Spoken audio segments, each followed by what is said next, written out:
Move it.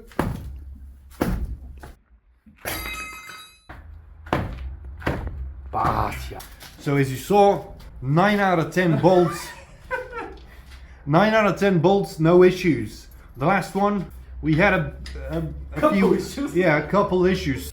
One of the bolts was way too tightened. We had a few attempts over here, as you can see, but a lot of bad things happened. Like this.